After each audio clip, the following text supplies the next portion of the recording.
Welcome to El Salvador, home to breathtaking sunsets, world-class surf breaks, and gangbanger Kilmer Abrego Garcia. El Salvador is the destination for Democrats seeking the thrill of bringing violent criminal illegal aliens back to America. Come witness Trump derangement syndrome in its purest form. From Chris Van Hollen to Cory Booker, you may even see John Ossoff. So what are you waiting for, Senate Democrats? Join your colleagues and step into the rhythm of rescue today. Hello, everybody, and welcome to the Great America Show. It's great to have you with us today. That was a campaign that's being run by the NRSC right now, and it's only partially a joke. Believe it or not, the Marxist Democrats are all in on bringing back illegals into this country. Those deported to El Salvador, criminals, terrorists, bad people who are been harbored in this country. Now, we've been reporting over the last few days here that many Senate Democrats and now members of Congress of the House heading down to El Salvador to try to extract these domestic terrorists who were deported down to El Salvador. So as I've been saying on this show every day, the masks are off, folks. The Marxist Democrats are letting you know, letting myself know, and all of America know that they don't care about you. They don't care about I. They don't care about America. They don't care about truth, justice, and the American way. They care about protecting illegals at all costs. Now, the American people go to the voting booth every year, every 2 years, every 4 years, and so on, to elect these members. So either they're stupid and they think, or they think that we're stupid, and we're just going to forget that when it comes time to vote for them, that they went down to El Salvador, that they went down to bring back domestic terrorists to this country. Not one of these people signing on to the Laken Riley Act, a poor woman who was brutally murdered, a young girl, actually, I should say, brutally murdered by an illegal alien. Don't care about that. They don't go down to the border to check out what's happening down there, the invasion that was under the Biden administration. Why would they? They're America last, and that is why they hate Donald Trump so much. They cannot stand to bear that Donald Trump truly wants to make America great again, and his administration and everything he's doing. They can't truly bear to see it, which is why they are going down to El Salvador, which is why they are championing for illegals. Just this week, a Trump-appointed judge, now this is going past Marxist Dems, this is now going to rhinos. A Trump-appointed judge had ordered the return of a second migrant. Now this is different than the Abregos fella. A second deported migrant to El Salvador. This federal judge out of Maryland is demanding the return of a 20-year-old Venezuelan man who was deported to El Salvador, who they say, this judge says, his removal violated a previous court settlement, according to the filing. Now, this is U.S. District Judge out of, as I said, Maryland, Stephanie Gallagher, a Trump appointee, also ordering that the government not remove other individuals covered by this settlement. Now, the settlement is a 2019 class action lawsuit filed on behalf of the individuals who entered the country illegally as unaccompanied minors who later sought asylum. The group sued the government to be able to have their asylum applications adjudicated while they remained in the United States and started the process. Now, the party settled in 2024. This is now separate from the ACLU lawsuits, where they're going to these Marxist district judges like James Boasberg in D.C. to halt all deportations of illegals. So now this, as I said, was a Trump-appointed judge. Why in the world are these judges getting so political? When these people go to law school, when these judges and lawyers go to law school, they're sworn to an oath of the Constitution. Nowhere in the Constitution, to my knowledge, and I'm sure your knowledge, does it say we must harbor and protect illegal aliens. And if anybody can find a place in the Constitution that says that, please reach out to me and let me know, because I've yet to see it. The Trump administration is unrelenting in it, though. They don't care what these judges are saying, and as they shouldn't, because these judges are breaking the law. They're partisan hacks who are being owned and operated by whoever, special interest groups. Maybe some of them are being blackmailed, as we've heard in the past, Who knows? But there's a reason they're doing it. But the Trump administration doesn't care. They're unrelenting and unwavering in their quest to secure this nation. Take a listen to Stephen Miller this week, doubling down on what the Trump administration is going to do and continue to do, regardless of these partisan hack judges who think that they are judge, jury, and verdict. Take a listen to Mr. Miller. So, look, you've cataloged the horrors that have been inflicted, the rapes, the beatings, the murders, the fentanyl deaths by the hundreds of thousands, the destruction of entire neighborhoods in this country because of the Democrat Party's policy of open borders these last 4 years. You mentioned the threat of international terrorism that is on our shores, the millions of gotaways who entered under the previous administration, on top of the millions more unvetted that were caught and released into the country, and the millions more that were allowed to either fly into the country or overstay their visas. It is a clear and present danger to the national security of this country, and we have federal judges telling President Trump that he can't deport these threats from our communities. This is the choice facing every American. Either we all side and get behind President Trump to remove these terrorists from our communities, or we let a rogue, radical left judiciary shut down the machinery of our national security apparatus. President Trump is going to see this through to his conclusion, and we will find and remove every terrorist from this country, and President Trump will make this nation safer than ever before, and he'll do it over the fighting and opposition of the Democrat Party, over the fighting and opposition of the communist left-wing judges, over the fighting and opposition of the far-left federal bureaucracy. He will not be deterred, Sean. He will see this through, I promise you.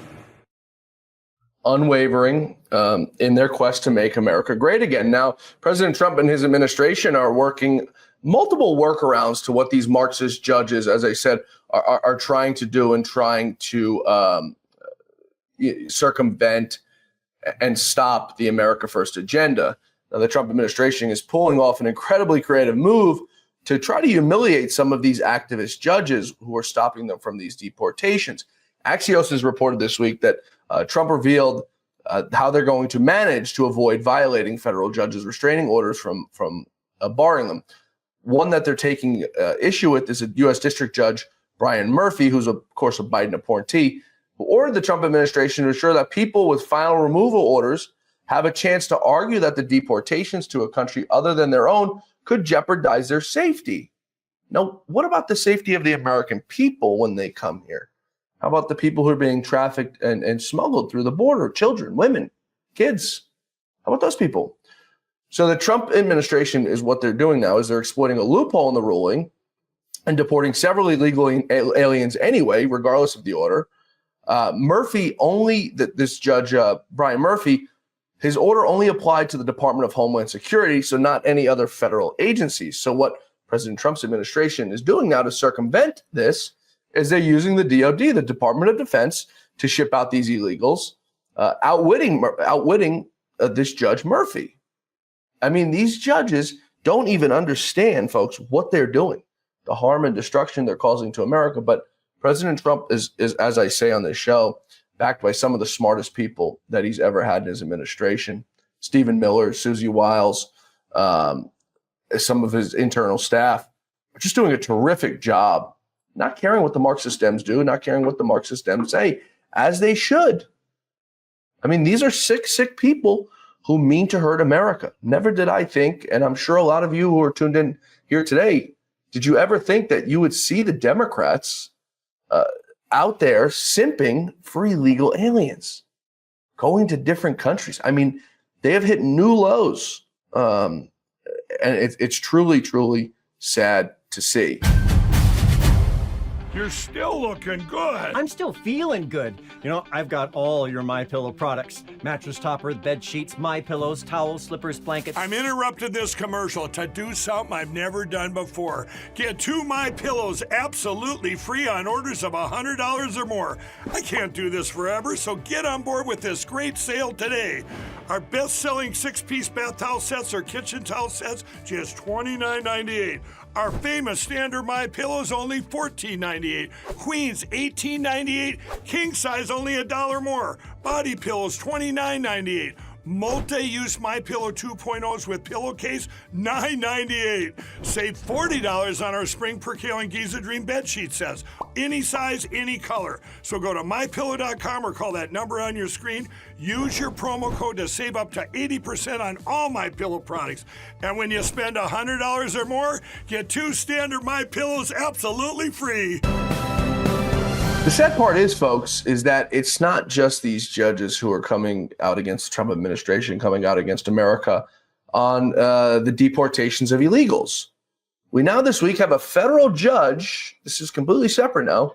Federal judge out of San Francisco was blocked President Trump from pulling federal funding from sanctuary cities. You cannot make this stuff up.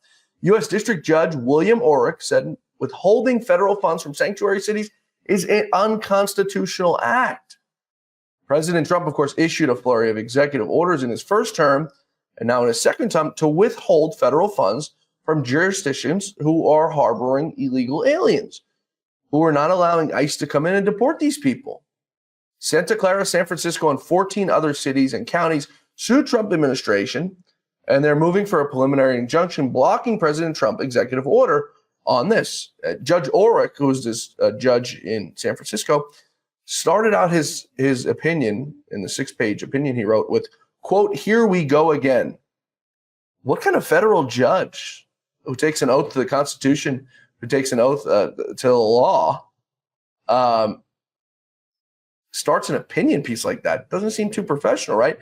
Now, in 2017, Judge Orrick permanently blocked a similar executive order from Trump's efforts to defund sanctuary cities.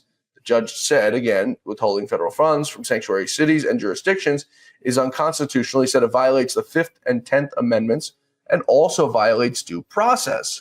Quote, "Precedent in the Ninth Circuit and other orders in this court show why the cities and counties have established that they are likely to prevail of the merits of at least their separation of powers, spending clause, and the 5th and 10th Amendment claims. Challenge sections in the 2025 executive orders and Bondi directive that the executive order agencies to withhold and freeze or conditional federal funding or appropriated to local communities by Congress violate the Constitution's separation of power principles and spending clause as explained by the Ninth Circuit in an early iteration of this case in 2018. Once again, I'm not sure where it says in the Constitution that the president and Congress don't have the powers to appropriate funding. That's merely what the job description, if it were to be on LinkedIn or Indeed, would say. That is the job of the president of the United States. It's the job of Congress. So once again, where do these federal judges come off thinking that they are judge, jury, executioner, and verdict? It's truly mind-blowing that these attorneys and these lawyers swore to the same Constitution, the same oath as some of the other judges who are saving history, who are saving this country. Now, I wish these were the only 2 cases that we had to tell you about rogue judges today. Another federal judge this afternoon partially blocked President Trump's executive order on election integrity, including the requirement to add proof of citizenship to voter registration forms. On March 25th, the Preserving and Protecting the Integrity of American Elections executive order mandated voter ID and documentary proof of citizenship to vote in federal elections, audits and improves the security of voting machines and others to the DOJ to enforce the laws against states that could mail in ballots received after Election Day. It also prioritizes the enforcement of laws preventing foreign money and influencing elections, federally funded organizations from lobbying or supporting candidates.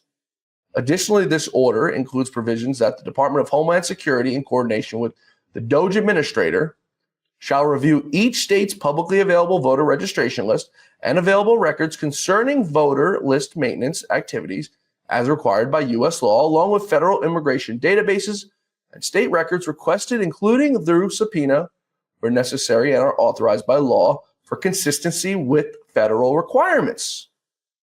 Now, the NGOs, the far-left nonprofit organizations, one of them, the Campaign Legal Center and the State Democracy Defenders Fund, filed lawsuits immediately against the administration to block the election integrity efforts. The DNC and other Democrats also following in suit with these Marxists.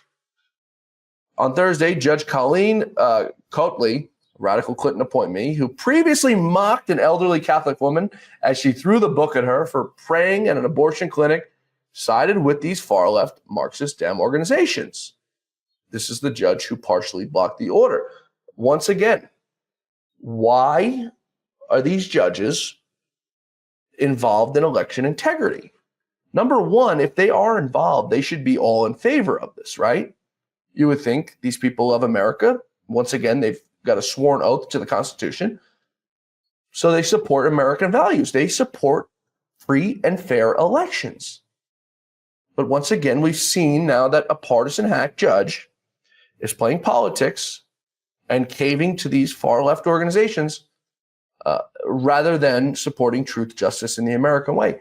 I'm not sure there should be one person in this country who should be against election integrity. I'm not sure there should be one person in this country who should be against preserving our elections and ensuring that only American citizens are voting in our elections. How could anyone be against that? And even if they are, how could they come out and publicly say they're against it without voter retribution? But it's up to us, folks. It's up to the voters. It's up to us to save this country from these Marxists. And we did a hell of a job on November 5th, overwhelmingly electing President Trump back to office. But that was just the beginning. We need to continue. We've got to continue to hold these rogue judges accountable. And I'm not saying violence to the FBI watching. I'm not saying anything like that. But what I'm saying is hold the politicians accountable who vote these judges in, who appoint these judges. Hold their feet to the fire and remind them what they've done by appointing these judges, these rogue prosecutors, because they're the ones responsible for it. And we are responsible as voters to do the same and hold them accountable at the ballot box and let them be known. Call their offices, call your members of Congress, call your senators, call the switchboard at the Capitol and demand to speak to them.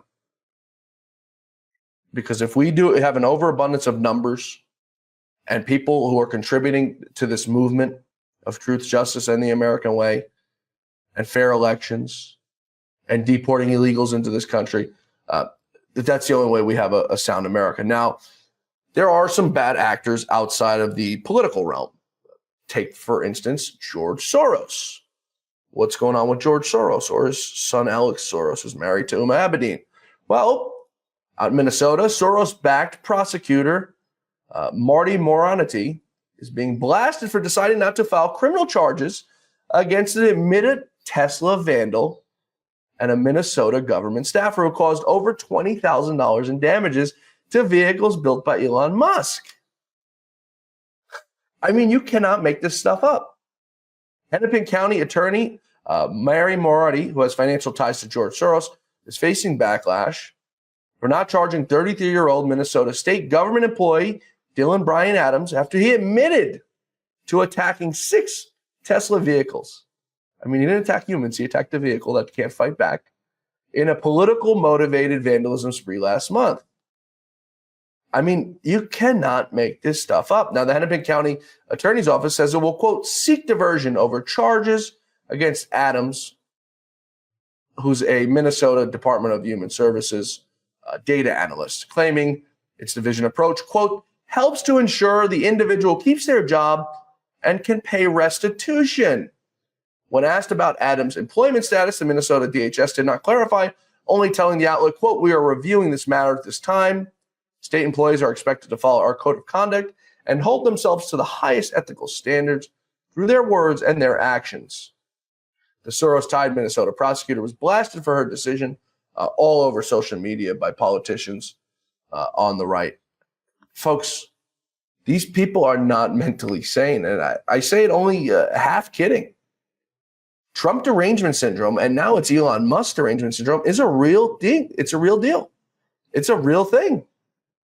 I mean, what goes through these people's minds that they wake up one day and they say, I'm going to go out and break the windows on a Tesla. I'm going to go out and spray paint a Tesla. I'm going to go out and light a Tesla on fire and burn those lithium-ion batteries that I know is so bad for the environment. I can't say I've ever woke up with such hate and anger. And I'm sure you folks haven't either, because you're normal, level-headed people.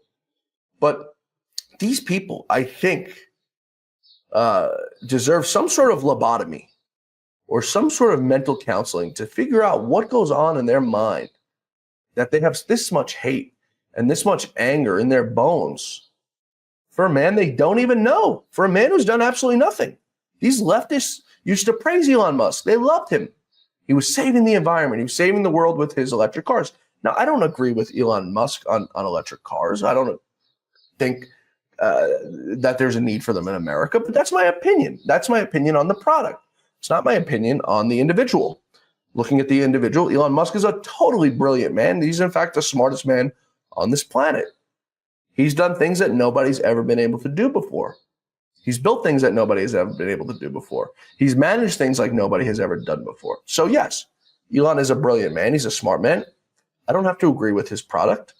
I think he makes cool cars. Would I buy one? No. If they were gas, absolutely. I'm just not there on electric yet. And to his credit, Elon doesn't shove it down people's throat. He has the product there. If you want it, you go buy it. And he does pretty damn good in sales. I think his Model 3 is the leading selling car here in America. So people are buying the products. People like it. See, that's a normal disagreement, a fundamental disagreement. And that's how you handle it for the Marxist Dems who are watching this show. If you guys have the courage, which I highly encourage everybody to join this show, Republicans, Democrats, Independents, because we could all learn something from each other and maybe create some sort of peace in between. I hear every day about the products you all wish MyPillow carried. Well, guess what? We probably do. Slippers, bathrobes, pet beds, blankets, mattresses, sleepwear, loungewear, duvets, comforters, pot holders, aprons, oven mitts, and so much more. And they're all on sale. For example, get our best-selling standard MyPillows for only $14.98. Body pillows, $29.98. 6-piece bath towels or kitchen towel sets, just $29.98. Multi-use MyPillow 2.0s with pillowcase, $9.98. Save $40 on our Spring Percale and Giza Dream bedsheet sets. Any size, any color, and so much more. So go to MyPillow.com or call the number on your screen. Use your promo code to save up to 80% on all MyPillow products.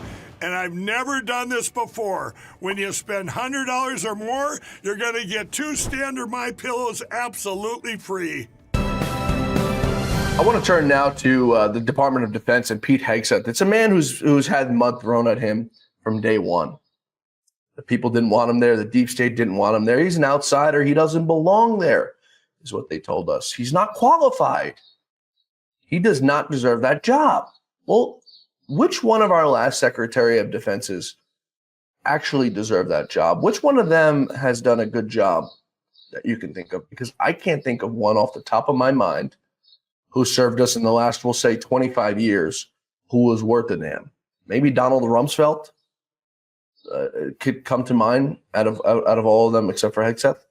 So he's not a bureaucrat. He's not a career bureaucrat. He was a guy who served in the military honorably, came out and was on Fox News. So they didn't want him there. So they've been gunning for him since day one. Now, just a few weeks ago, we had the data leak, the Signal app leak with Jeffrey Goldberg of The Atlantic, who, by the way, Donald Trump is doing an interview with this week. It should be interesting to see what that loser writes, because Goldberg is a total loser who hates America. I think Donald Trump probably took the interview to troll him a little bit, to get inside of his head. We'll see what happens. We'll see the piece he writes out. But anyway, so going back to Hegseth now, anonymous sources now saying another leak of information about Defense Secretary Hegseth, use of double encrypted Signal app is out there. Now, this attack on Hegseth comes after, as I said last month, Jeffrey Goldberg claiming he was accidentally added to that Signal group chat. So now the latest leak is from the Washington Post, where they're saying Pete Hegseth installed Signal on his desktop at the Pentagon as a way to circumvent, quote, the lack of cell phone service in the Pentagon. Hegseth's spokesman, Sean Parnell, has hit back, saying the Washington Post has, quote, lied once again. And Parnell has said, quote, Pete Hegseth has never used or does not currently use his government laptop with Signal. Now, here's what the Washington Post wrote. Quote, the defense secretary installed the encrypted but unclassified messaging app on a desktop computer in the Pentagon office to work around the restrictions that prevent him from using personal devices to communicate with people outside the headquarters. Resources, of course, anonymous sources, right? Because none of these people have the testicular fortitude to come forward and give their names because they're a bunch of liars who are guilty of treason.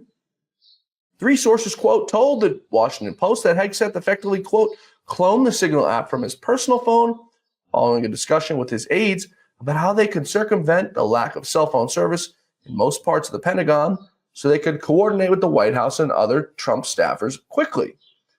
Quote, Hegseth also reportedly had Signal installed on a second computer in his Pentagon office and expressed an interest in installing a program that would allow him to send conventional text messages from his perch. Other Hegseth aides, including his recently resigned chief of staff, Joe Casper, were also keen on using Signal on the Pentagon computers, though the Post sources were unclear on how widespread the practices became across Hegseth's team.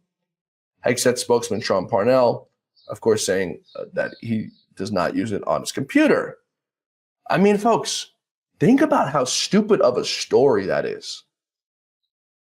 That you're writing about a man downloading a computer a program, by the way, that is approved by the U.S. government. So once again, like back when they had the Trump tax returns and they were crying that Donald Trump didn't pay taxes for 20 years. Change the system. Change the code. If you don't want these government employees using Signal, get rid of it. Why didn't Obama get rid of it? Why didn't Biden get rid of it? It was there when he was there.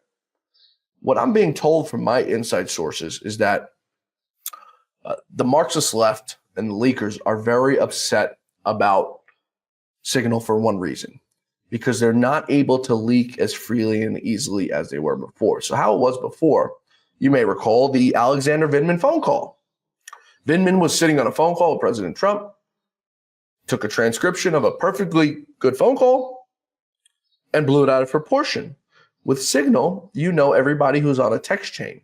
So you can process of elimination know if leaks are coming out, there's 4 people on this chat, you've got a 25% of nailing the person, 25% chance of nailing the person. So what I'm told from my sources is that these leakers are very upset because now they're unable to get access because they're doing things through Signal and not phone calls where you can put a phone on speakerphone and this person can listen and that person can listen. And they're going out of their mind because they're unable to leak. They're unable to get ahead of the curve and leak what the Trump administration is doing. So as I said, that's what I'm told from my sources, and it makes perfect sense. These people cannot run to Goldberg and they can't run to MSNBC and CNN and New York Times with nonsense fake stories because they would be outed. As I said before, folks, treasonous behavior from these people. Truly despicable, despicable, despicable people. Let's turn now to a story that we cover often on this show. It's a story that the great Lou Dobbs covered for a very long time to try to get to the bottom of it. And in his passing, not able to get to the bottom of the truth, as we're still waiting for answers. So attorney Ty Clevenger, who's represented me before, very good man, honorable person, has exposed now the FBI's role in hiding Seth Rich, remember the DNC staffer, his records, and how it pertains to the Russian hoax. Now, Seth Rich, you remember, was murdered. They said it was a holdup, although he was never robbed of anything. Shot in the back of his head, wallet, phone there. The FBI has been hiding his computer for years now, refusing to turn it over to Mr. Ty Clevenger, who was ordered by a judge to have that document turned over, never turned over. So Ty has recently filed a blistering letter to Attorney General Pam Bondi and FBI Director Kash Patel, accusing the FBI of flagrantly concealing critical records about Seth Rich and the now discredited Russian collusion narrative. In 2024, February, so over a year ago, Clevenger demanded that the FBI hand over Seth Rich's documents they continue to conceal from the public. The FBI's refusal to hand over these continue a pattern of obfuscation. For years, the agency denied even possessing Seth Rich's laptop until Clevenger's legal actions and efforts forced the FBI to admit that they had it all along. Yet the agency still refuses to disclose any metadata from Seth Rich's electronic devices. Now, even more damning, Clevenger has already uncovered proof that the FBI improperly withheld pages from the CrowdStrike report that related to the alleged 2016 DNC hack, the event that conveniently became the political weapon against Donald Trump. Why would President Trump's FBI and DOJ be hiding this? Early this month, Clevenger filed a motion in federal court to hold the FBI in contempt, what he calls a deliberate and willful defiance of a court order mandating the release of key information related to the murder of Seth Rich. And that key information is also the laptop, which they had went back and forth. They said they didn't have it, then they had it, they didn't have it. They've lied all along the way about the validity of it and the possession of it. So we'll keep you up to date. We're going to try to get Ty on the show in the coming days to give us an update on what's going on and just why the Trump DOJ and FBI is concealing stuff like this. This is what they tried to use to take down President Trump. Now, I don't think Donald Trump knows that the FBI is concealing this, so we're going to try to ping him on that and let him know that this is what's happening. But this was a dossier that they used to try to take him down. Truly, truly sickening. Before we wrap up today, we've got some good news for America first, and for anyone trying to do business in America. Interior Secretary Doug Burgum said this week that his department's streamlining of permits will bring department review time from potentially years just down to 28 days. Now, following President Trump's national emergency declaration, the Department of Interior under Burgum has moved to implement emergency permit procedures to accelerate the development of energy resources and critical minerals. The energy resources, which will be included in the fast-track permitting process, which will now be the 28 days, is any project having to do with crude oil, natural gas liquids, refined petroleum products, uranium, coal, biofuels, geothermal energy, kinetic hydropower, and critical minerals. Burgum said in a statement that this is a matter of national security to shorten the permitting process. Quote, "The United States cannot afford to wait. President Trump has made it clear that our energy security is national security. These emergency procedures reflect our unwavering commitment to protecting both. We're cutting through the unnecessary delays to fast-track the development of American energy and critical minerals, resources that are essential to our economy, our military readiness, and our global competitiveness." So we'll wait and see how long it takes a federal judge to come out and put a freeze on it because they say it's unconstitutional. Mark my words, folks. I'm only half kidding. That's all for us today here on this episode of The Great America Show, folks. We hope to see you back here tomorrow for The Great America Show, where our quest for truth, justice, and the American way continues. Until then, may God bless you, may God bless America, and may God bless the great Lou Dobbs. See you tomorrow, folks. Have a great evening.